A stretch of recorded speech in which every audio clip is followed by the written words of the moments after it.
जय श्री कृष्णा। दूसरा अध्याय, भक्ति का दुख दूर करने के लिए नारद जी का उद्योग। नारद जी ने कहा, बाले, तुम व्यर्थ ही अपने को क्यों खेद में डाल रही हो? अरे तुम इतनी चिंतातुर क्यों हो? भगवान श्री कृष्ण के चरण कमलों का चिंतन करो, उनकी कृपा से तुम्हारा सारा दुख दूर हो जाएगा। जिन्होंने कौरवों के अत्याचार से द्रौपदी की रक्षा की थी और गोप सुंदरियों को स्नात किया था, वे श्री कृष्ण कहीं चले थोड़े ही गए हैं। फिर तुम तो भक्ति हो और सदा उन्हें प्राणों से भी प्यारी हो। तुम्हारे बुलाने पर तो भगवान नीचों के घरों में भी चले जाते हैं।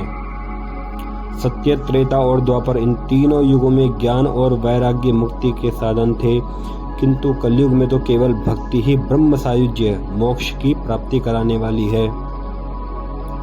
यह सोचकर ही परमानंद चिन्ह मूर्ति ज्ञान स्वरूप श्री हरि ने अपने सत्स्वरूप से तुम्हें रचा है। तुम साक्षात श्री कृष्णचंद्र की प्रिया और परम सुंदरी हो। एक बार जब तुमने हाथ जोड़कर पूछा था कि मैं क्या करूं, तब भगवान ने तुम्हें यही आज्ञा दी थी कि मेरे भक्तों का पोषण करो। तुमने भगवान की वह आज्ञा स्वीकार कर ली, इससे तुम पर श्री हरि बहुत प्रसन्न हुए और तुम्हारी सेवा करने के लिए मुक्ति को तुम्हारी दासी के रूप में दे दिया और इन ज्ञान वैराग्यों को पुत्रों के रूप में। तुम अपने साक्षात स्वरूप से बैकुंठ धाम में ही भक्तों का पोषण करती हो। भूलोक में तो तुमने उनकी पुष्टि के लिए केवल छाया रूप धारण कर रखा है। तब तुम मुक्ति, ज्ञान और वैराग्य को साथ लिए पृथ्वी तल पर आई और सतयुग में द्वापर पर्यंत बड़े सानंद से रही। कलयुग में तुम्हारी दासी मुक्ति पाखंड रूप रोग से पीड़ित होकर क्षीण होने लगी थी, इसलिए वह तो तुरंत ही तुम्हारी आज्ञा से वैकुंठ लोक को चली गई। इस लोक में भी तुम्हारे स्मरण करने से ही वह आती है और फिर चली जाती है, किंतु इन ज्ञान वैराग्यों को तुमने पुत्र मानकर अपने पास ही रख छोड़ा है। फिर भी कलयुग में इनकी उपेक्षा होने के कारण तुम्हारे ये पुत्र उत्साहहीन और वृद्ध हो गए हैं। फिर भी तुम चिंता ना करो, मैं इनके नव जीवन का उपाय सोचता हूँ। सुमुखी, कली के समान कोई भी युग नहीं है। इस युग में मैं घर घर में प्रत्येक पुरुष के हृदय में स्थापित कर दूंगा तुम्हें। देखो, अन्य सब धर्मों को दबाकर और भक्ति विषयक महोत्सवों को आगे रखकर यदि मैंने लोक में तुम्हारा प्रचार ना किया तो मैं श्री हरि का दास नहीं। इस कलयुग में जो जीव तुमसे युक्त होंगे, वे पापी होने पर भी बेखटके भगवान श्री कृष्ण के अभय धाम को प्राप्त होंगे। जिनके हृदय में निरंतर प्रेम रूपनी भक्ति निवास करती है, वह शुद्धांतःकरण पुरुष स्वप्न में भी यमराज को नहीं देखते। जिनके हृदय में भक्ति महारानी का निवास है, उन्हें प्रेत, पिशाच, राक्षस या दैत्य आदि स्पर्श करने में भी समर्थ नहीं हो सकते। भगवान तप, वेदाध्ययन, ज्ञान और कर्म आदि किसी भी साधन से वश में नहीं किए जा सकते। वे केवल भक्ति से ही वशीभूत होते हैं। इसमें श्री गोपी जन प्रमाण है। मनुष्यों का सहस्त्रों जन्मों के पुण्य प्रताप से भक्ति में अनुराग होता है। कलयुग में केवल भक्ति ही सार है। भक्ति से तो साक्षात श्री कृष्ण सामने उपस्थित हो जाते हैं। जो लोग भक्ति से द्रोह करते हैं, वे तीनों लोकों में दुख ही दुख पाते हैं। पूर्व काल में भक्त का तिरस्कार करने वाले दुर्वासा ऋषि को बड़ा कष्ट उठाना पड़ा था। बस व्रत, तीर्थ, योग, यज्ञ और ज्ञान चर्चा आदि बहुत से साधनों की कोई आवश्यकता नहीं है। एकमात्र भक्ति ही मुक्ति देने वाली है। सूत जी कहते हैं, इस प्रकार नारद जी के निर्णय किए हुए अपने महात्म्य को सुनकर भक्ति के सारे अंग पुष्ट हो गए और वे उनसे कहने लगी। भक्ति ने कहा, नारद जी, आप धन्य हैं। आपकी मुझ में निश्चल प्रीति है। मैं सदा आपके हृदय में रहूंगी, कभी आपको छोड़कर नहीं जाऊंगी। साधो, आप बड़े कृपालु हो। आपने क्षण भर में ही मेरा सारा दुख दूर कर दिया, किंतु अभी मेरे पुत्रों में चेतना नहीं आई है। आप इन्हें शीघ्र ही सचेत कर दीजिए, जगा दीजिए। सूत जी कहते हैं, भक्ति के ये वचन सुनकर नारद जी को बड़ी करुणा आई और वे उन्हें हाथ से हिला डुलाकर जगाने लगे। फिर उनके कान के पास मुंह लगाकर जोर से कहा, ओ ज्ञान, जल्दी जग पड़ो, ओ वैराग्य, जल्दी जग पड़ो। फिर उन्होंने वेद ध्वनि, वेदांत घोष और बार बार गीता पाठ करके उन्हें जगाया। इससे वे जैसे तैसे बहुत जोर लगाकर उठे, किंतु आलस्य के कारण वे दोनों जम्भाई लेते रहे, नेत्र उगाड़कर देख भी नहीं सके। उनके बाल बगलों की तरह सफेद हो गए थे। उनके अंग प्रायः सूखे कठोर काट के समान निस्तेज और कठोर हो गए थे। इस प्रकार भूख प्यास के मारे अत्यंत दुर्लभ होने के कारण उन्हें फिर सोते देख नारद जी को बड़ी चिंता हुई और वे सोचने लगे कि अब मुझे क्या करना चाहिए। इनकी यह नींद और इससे भी बढ़कर इनकी वृद्धावस्था कैसे दूर हो। शौनक जी इस प्रकार चिंता करते करते वे भगवान का स्मरण करने लगे। उसी समय यह आकाशवाणी हुई कि मुने, खेद मत करो, तुम्हारा यह उद्योग निस्संदेह सफल होगा। देवर्षि, इसके लिए तुम एक सत्कर्म करो, वह कर्म तुम्हारे संत शिरोमणि महानुभाव बताएंगे।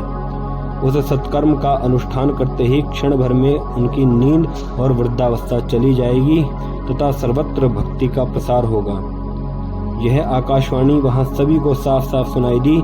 इससे नारद जी को बड़ा विस्मय हुआ और वे कहने लगे, मुझे तो इसका कुछ आशय समझ में नहीं आया।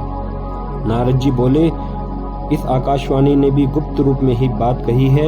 यह नहीं बताया कि वह कौन सा साधन किया जाए जिससे इनका कार्य सिद्ध हो। वे संत न जाने कहाँ मिलेंगे और किस प्रकार उस साधन को बताएंगे। अब आकाशवाणी ने जो कुछ कहा है उसके अनुसार मुझे क्या करना चाहिए। सूत जी कहते हैं, शौनक जी तब ज्ञान वैराग्य दोनों को वहीं छोड़कर नारद मुनि वहां से चल पड़े और प्रत्येक तीर्थ में जा जाकर मार्ग में मिलने वाले मुनीश्वरों से वह साधन पूछने लगे। उनकी उस बात को सुनते तो सब थे, किंतु उसके विषय में कोई भी कुछ भी निश्चित उत्तर न देता। किन्होंने उसे असाध्य बताया, कोई बोला इसका ठीक ठीक पता लगाना ही कठिन है। कोई सुनकर चुप रह गए तो कोई तो अपनी अवज्ञा होने के भय से बात को टाल टूल कर खिसक गए। त्रिलोकी में महान आश्चर्यजनक हाहाकार मच गया। लोग आपस में कानाफूसी करने लगे कि भाई, जब वेद ध्वनि, वेदांत घोष और बार बार गीता पाठ सुनाने पर भी भक्ति, ज्ञान और वैराग्य ये तीनों ही नहीं जगाए जा सके, तब और कोई उपाय नहीं है। स्वयं योगीराज नारद जी को भी जिसका ज्ञान नहीं है, उसे दूसरे संसारी लोग कैसे बता सकते हैं। इस प्रकार जिन जिन ऋषियों से इसके विषय में पूछा गया, उन्होंने निर्णय करके यही कहा कि यह बात दुसाध्य ही है। तब नारद जी बहुत चिंतातुर हुए और बद्रीवन में आए। ज्ञान वैराग्य को जगाने के लिए वहां उन्होंने यह निश्चय किया कि मैं तप करूंगा। इसी समय उन्हें अपने सामने करोड़ों सूर्य के समान तेजस्वी सनकादि मुनीश्वर दिखाई दिए। उन्हें देखकर वे मुनि श्रेष्ठ कहने लगे। नारद जी ने कहा, महात्माओं, इस समय बड़े भाग्य से मेरा आप लोगों के साथ समागम हुआ है। आप मुझ पर कृपा करके शीघ्र ही वह साधन बतलाइए। आप सभी लोग बड़े योगी, बुद्धिमान और विद्वान हैं। आप देखने में 5-5 वर्ष के बालक से जान पड़ते हैं, किंतु है आप पूर्वजों के भी पूर्वज। आप लोग सदा बैकुंठ धाम में निवास करते हैं, निरंतर हरे कीर्तन में तत्पर रहते हैं, भगवत लीला मृत का रसास्वादन कर सदा उसी में उन्मत्त रहते हैं और एकमात्र भगवत कथा ही आपके जीवन का आधार है।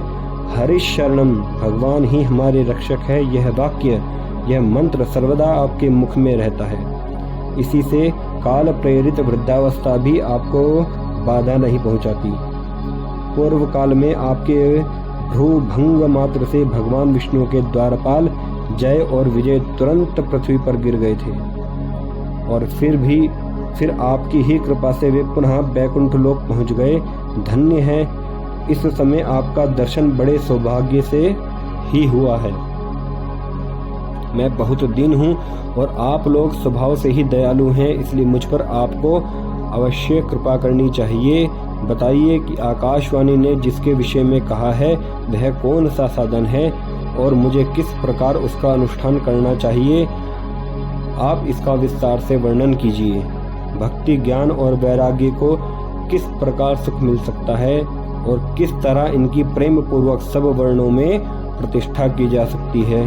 तो सनकादि ने कहा कि देवर्षि, आप चिंता ना करें, मन में प्रसन्न हो। उनके उद्धार का एक सरल उपाय पहले से ही विद्यमान है। नारद जी, आप धन्य हैं, आप विरक्तों के शिरोमणि हैं, श्री कृष्ण दासों के शाश्वत पथ प्रदर्शक एवं भक्ति योग के भास्कर हैं।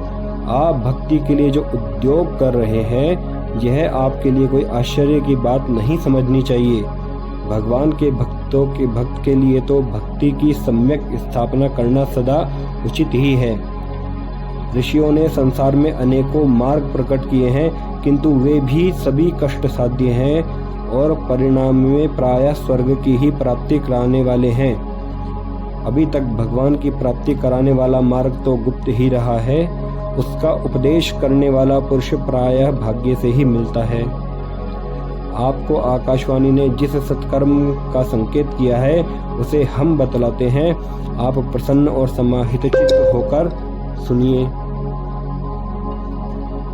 नारद जी, द्रव्य यज्ञ, तपो यज्ञ, योग यज्ञ और स्वाध्याय रूप ज्ञान यज्ञ, ये सब तो स्वर्ग आदि की प्राप्ति कराने वाले कर्म की ही और संकेत करते हैं।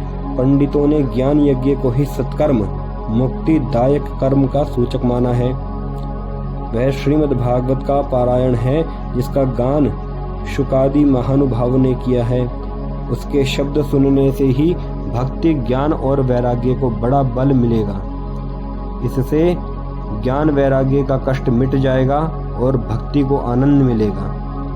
सिंह की गर्जना सुनकर जैसे भेड़िए भाग जाते हैं, उसी प्रकार श्रीमद् भागवत की ध्वनि से कलयुग के सारे दोष नष्ट हो जाएंगे।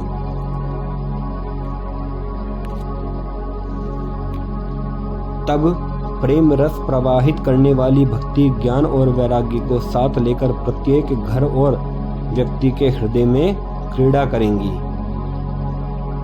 नारद जी ने कहा, मैंने वेद वेदांत की ध्वनि और गीता पाठ करके उन्हें बहुत जगाया, किंतु फिर भी भक्ति, ज्ञान और वैराग्य ये तीनों नहीं जगे।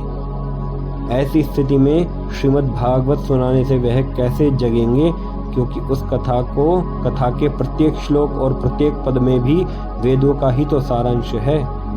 आप लोग शरणागत वत्सल हैं तथा आपका दर्शन कभी व्यर्थ ही नहीं होता, इसलिए मेरा यह संदेह दूर कर दीजिए, इस कार्य में विलंब ना कीजिए। सनकादि ने कहा, श्रीमद् भागवत की कथा वेद और उपनिषदों के सार से बनी है, इसलिए उनसे अलग उनकी फल रूपा होने के कारण वह बड़ी उत्तम जान पड़ती है। जिस प्रकार रस वृक्ष की जड़ से लेकर शाखाग्र पर्यंत रहता है, किंतु इस स्थिति में उसका आस्वादन नहीं किया जा सकता, वही जब अलग होकर फल के रूप में आ जाता है, तब संसार में सभी को प्रिय लगने लगता है। दूध में घी रहता ही है, किंतु उस समय उसका अलग स्वाद नहीं मिलता, वही जब उससे अलग हो जाता है तब देवताओं के लिए भी स्वादवर्धक हो जाता है। खांड ईख के और छोर और बीच में भी व्याप्त रहती है, तथापि अलग होने पर उसकी कुछ और मिठास होती है। ऐसी ही यह भागवत की कथा है। यह भागवत पुराण वेदों के समान है। श्री व्यास देव ने इसे भक्ति, ज्ञान और वैराग्य की स्थापना के लिए प्रकाशित किया है। पूर्व काल में जिस समय वेद वेदांत के पारगामी और गीता की भी रचना करने वाले भगवान वेद व्यासदेव खिन्न होकर अज्ञान समुद्र में गोते खा रहे थे, उस समय आपने ही उन्हें 4 श्लोकों में इसका उपदेश किया था। उसे सुनते ही उनकी सारी चिंता दूर हो गई थी। फिर इसमें आपको आश्चर्य क्यों हो रहा है? जो आप हमसे प्रश्न कर रहे हैं, आपको उन्हें शोक और दुख का विनाश करने वाला श्रीमद् भागवत पुराण ही सुनाना चाहिए। नारद जी ने कहा, महानुभावों, आपका दर्शन जीव के संपूर्ण पापों को तत्काल नष्ट कर देता है, और जो संसार दुख रूप दावानल से तपे हुए हैं उन पर शीघ्र ही शांति की वर्षा करता है। आप निरंतर शेष जी के सहस्त्र मुखों से गाए हुए भगवत कथामृत का ही पान करते रहते हैं। मैं प्रेम लक्षणा भक्ति का प्रकाश करने के उद्देश्य से ही आपकी शरण लेता हूँ। जब अनेकों जन्मों के संचित पुण्य पुंज का उदय होने से मनुष्य को सत्संग मिलता है, तब वह उसके अज्ञान जनित मोह और मद रूप अंधकार का नाश करके विवेक उदय होता है। दूसरा अध्याय समाप्त। जय जय श्री राधे।